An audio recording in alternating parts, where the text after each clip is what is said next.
Showbiz অঙ্গনের জনপ্রিয় মুখ রাফিয়াদ রশিদ মিথিলা, যার ব্যক্তিগত জীবনও আলোচনায় কম আসে না। তাহসান খানের সঙ্গে দীর্ঘ 11 বছরের দাম্পত্য ভাঙার পর শুরু, তারপর থেকে বিভিন্ন সময়ে এসেছেন আলোচনায়, কখনো সৃজিত মুখার্জিকে জড়িয়ে, কখনো বা অন্য কোনো প্রেক্ষাপটে।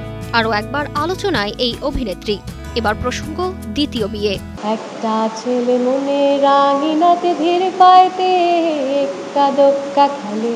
2017 সালে তাহসানের সঙ্গে সম্পর্কের ইতি টানেন মিথিলা। বিয়ে করেন ওপার বাংলার পরিচালক সৃজিত মুখার্জিকে। সৃজিত মিথিলার দাম্পত্য জীবন ভক্তদের আগ্রহেরও বিষয় ছিল।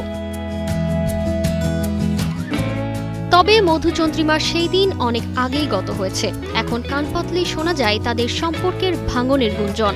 বসুন্ধরা টিস্যু অশুদ্ধতার বিরুদ্ধে এক বিন্দুও ছাড় নয়।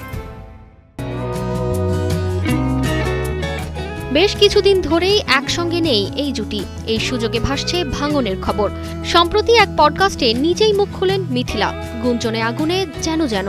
পডকাস্ট সঞ্চালক সরাসরি জিজ্ঞেস করেন সৃজিত মুখার্জি এখনো তার স্বামী কিনা। মিথিলা দেন কিছুটা ধোঁয়াশাপূর্ণ উত্তর। বলেন, তো যারা বলছে তারা বলছে, আমি কিছুই বলবো না। মানে তিনি এখন আপনার হাজব্যান্ড? হ্যাঁ।